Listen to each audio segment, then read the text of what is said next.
We've played the demo of NBA Live 19 pretty much every minute since it came out, and we want to share with you some things that we think have been improved and things that still need some more work. Stay tuned.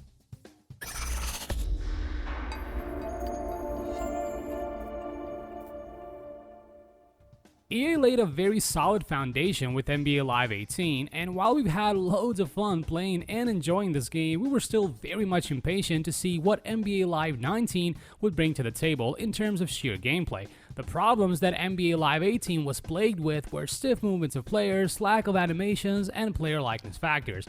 Now that we got our hands on the demo version of NBA Live 19, we've got the answers to most of the questions we had about the new game. So let's talk about the good and the bad things of NBA Live 19's gameplay. We will not be focusing on different game modes like, for example, the one. This video will be all about how the game plays on the court. So let's get started.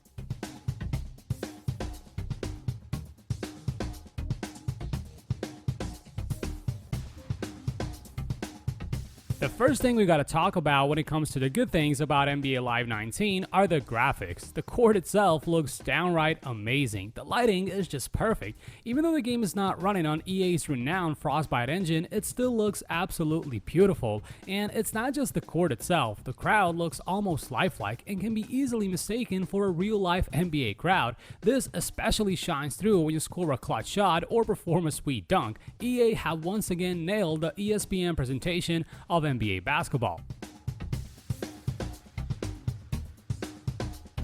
Then, of course, there's the awesome fun factor of NBA Live games. NBA Live is, as you know, an arcade basketball title. It doesn't take itself all too seriously, nor does it try to be a perfect simulation of the game of basketball like its rival NBA 2K. This was the case with NBA Live 18, and we're happy to report that EA decided to stick to the very same formula. We've been playing the game on Superstar difficulty, and while it is challenging in its own right, it's still very easy to score open shots and to sometimes dunk the ball right out of nowhere. Some players may dislike this side of Live's basketball style, but we like it. In fact, it's one of our favorite features of the game as it is very easy to just pick up and play and have some good old-fashioned arcade basketball fun.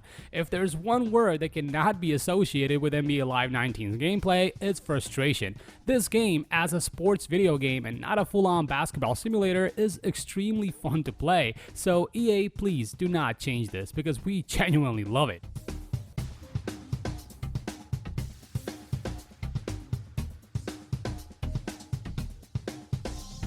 Okay, so praise out of the way. Let's talk about some things that we didn't like about NBA Live 19.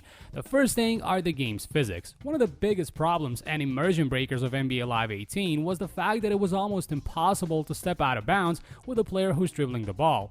Unfortunately, this problem has carried over to NBA Live 19. Just look at this bit here with Steph Curry. It's almost like he's hitting an invisible wall or something. A moving body should not defy physics like this and not step on the line when it's obvious that the player's built up a lot of momentum with his running movement to just freeze in place like this.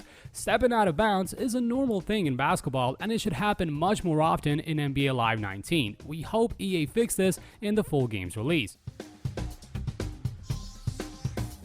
The next thing we dislike about the game are the clunky movements of players. Now, hear us out on this. It's not like the game suffers from the same stiff animations like last year. Far from it. With the introduction of real player motion, the game has seen a gigantic step up in terms of animations and player movement. However, it is still far from perfect. Some superstar players move in a generic fashion and not at all like they do in real life, and this is really noticeable, especially if you're going for a floater with Steph Curry or a Euro step with Kyrie Irving. It just doesn't look as fancy as it does in real life. Even though the game has seen a great deal of improvement, it is sadly still not on par with 2K in this department. And the last thing we want to talk about is the disappointment caused by the hype of screenshots posted by EA prior to the demo's release. They say a picture speaks 1,000 words, so here's a quick comparison of Kevin Durant in-game and what EA advertised a few weeks ago. Now, we know that hype trains seldom arrive on promised destinations, but we still can't help but feel let down by the final result of player faces in NBA Live 19. Of course, we're not saying that the in-game player faces don't look good. Not at all. We actually think EA did a great job, but I guess we had just raised our expectations a bit too high for comfort.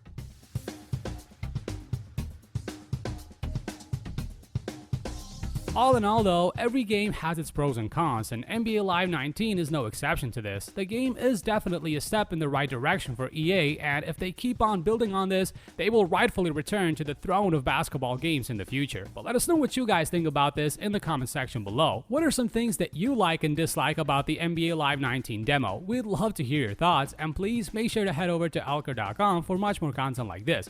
And don't forget to subscribe so you don't miss any of our upcoming videos. Thanks a lot for watching. This is Sobriel, and see you in the next video.